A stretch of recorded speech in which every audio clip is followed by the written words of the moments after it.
नमस्कार दोस्तों, मैं पुलकित मोहन सिंगला। आपका स्वागत है इंटीरियर ज्ञान में। दोस्तों, आप जब भी किसी भी ठेकेदार को अगर ठेका देते हो कंस्ट्रक्शन का, तो आपको किन बातों का ध्यान रखना चाहिए? दोस्तों, अक्सर 2 तरीके से कंस्ट्रक्शन के ठेके दिए जाते हैं, या तो विद मटेरियल या without material. Without material labour rate पे होता है, जो जिसमें खाली लेबर चार्ज किया जाता है और मटेरियल आपका होता है।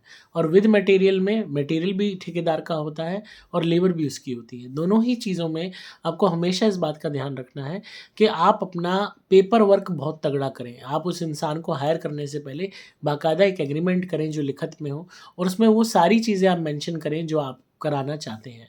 अक्सर सबसे बड़ी दिक्कत ठेकेदारों के साथ क्या होती है कि वो मुँह जुबानी खाली वर्बल एग्रीमेंट करते हैं, और जब काम करने की बात आती है, एग्जीक्यूशन की बात आती है, तो वो उन टर्म्स को नहीं मानते, उन सब चीज़ों को, कमिटमेंट्स को नहीं मानते जो आपने वर्बली सेट किए थे। क्योंकि कहीं भी बात है, आई गई बात हो गई, भूल गए, नहीं पता, मैंने तो नहीं सुना, आपने शायद गलत समझा, मिसअंडरस्टैंडिंग थी, मैंने तो ये बात कही नहीं थी। तो झूठ बोलना, नकारना, मना करना चीज़ों को बहुत आसान हो जाता है, और अक्सर करे हुए कामों को, जो बातें तय हो रखी हैं, उन तक को वो नाट जाते हैं। तो ऐसे में हर चीज़ लिखित करें कि भई तेरा काम होगा चिनाई करना, प्लास्टर करना, तुझे स्लैब डाल के देनी होगी, तुझे पीसीसी करके देनी होगी, तुझे ये करके देना होगा, तुझे विंडोज़ का काम करना होगा, तुझे बाकायदा सारा काम हो जाने के बाद सफाई करके देनी होगी। अगर ये काम रह जाएगा तो उसमें इतना परसेंटेज पैसा रोका जाएगा। हर चीज़ आपको मेंशन करनी होगी, यहाँ तक कि किन-किन स्टेजेस पे कितना-कितना पैसा दिया जाएगा, ये भी आपको मेंशन करना होगा, ताकि आपके साथ किसी भी तरीके का डिस्प्यूट ना हो। क्योंकि अक्सर अगर आप पैसे की बात मेंशन नहीं करोगे, तो अक्सर डिस्प्यूट पड़ते हैं, और ठेकेदार बहुत ऐसे होते हैं जो कोशिश करते हैं कि ज़्यादा से ज़्यादा पैसा निकाल सकें और कम से कम काम हो और जल्दी भागना आसान हो। मैं ये नहीं कह रहा कि सारे ठेकेदार ऐसे होते हैं, पर कुछ ऐसे ज़रूर हैं जिन्होंने मार्केट को ख़राब कर रखा है। हमेशा इस बात का ध्यान रखें, चिनाई की स्टेज पे पैसा तय करें कि इतना परसेंटेज दिया जाएगा। सपोज़ आपने सेट किया कि 20% चिनाई होने पे दिया जाएगा, 20% प्लास्टर होने पे दिया जाएगा, 20% पीसीसी होने पे दिया जाएगा, 20% पूरी फिनिशिंग पे दिया जाएगा, 10% एंड में रोका जाएगा। इस तरीके से आप परसेंटेज 100% को डिवाइड करके सेट कर लीजिए, ताकि एक-एक चीज़ क्लियर हो, एक-एक चीज़ आपके पास पता हो, और यहाँ तक कि अमाउंट भी एरिया के साथ कैलकुलेट कर लीजिए कि कितना एरिया आपका है और उसकी कितनी अमाउंट बनती है हर स्टेज पे, और उस परसेंटेज के हिसाब से कितनी अमाउंट बनती है। ऐसे में सारी चीज़ें जब लिखित में क्रिस्टल क्लियर होंगी, तो आप उस चीज़ को दिखा पाओगे और उस चीज़ का हवाला देके अपनी बात रख पाओगे। टर्म्स कंडीशन में जो-जो काम वो करके देगा, वो सारी चीज़ें आप लिखवाइए, और अगर वो काम नहीं करता तो उस सूरत में कितने पैसे रोके जाएँगे, ये भी लिखवाइए।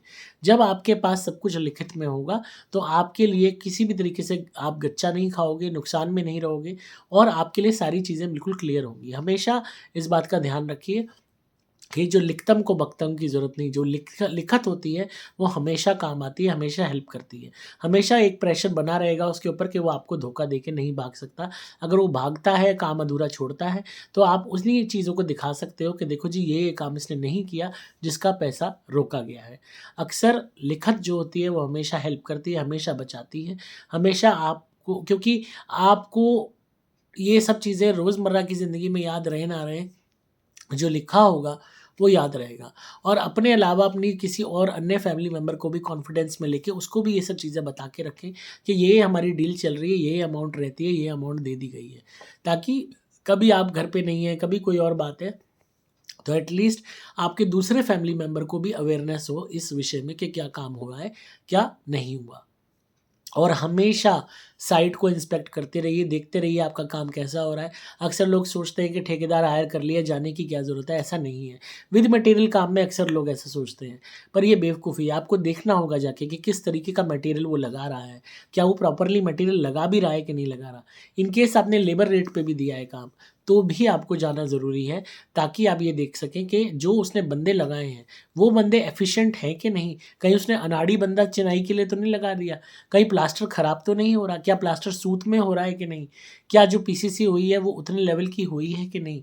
कि हर चीज़ को आपको रेगुलरली चेक करना होगा, और ऑन द स्पॉट आप जाते रहिए, ताकि एक डर बना रहे और चोरी रुक सके। क्योंकि अक्सर बहुत से ऐसे केसेज़ हैं जहाँ ठेकेदार चोरी करते हैं, चोरी करवाते हैं, चौकीदार मिल जाता है, ठेकेदार के ही बंदे हैं, अक्सर ठेकेदार भी चौकीदार दे देते हैं और चोरियां होती हैं। प्लम्बिंग का सामान चोरी होता है, इलेक्ट्रिक वायर्स चोरी होती हैं, सीमेंट के बैग्स चोरी होते हैं, ईंटें चोरी होती हैं, माल कम आता है, दिखा ज़्यादा दिया जाता है।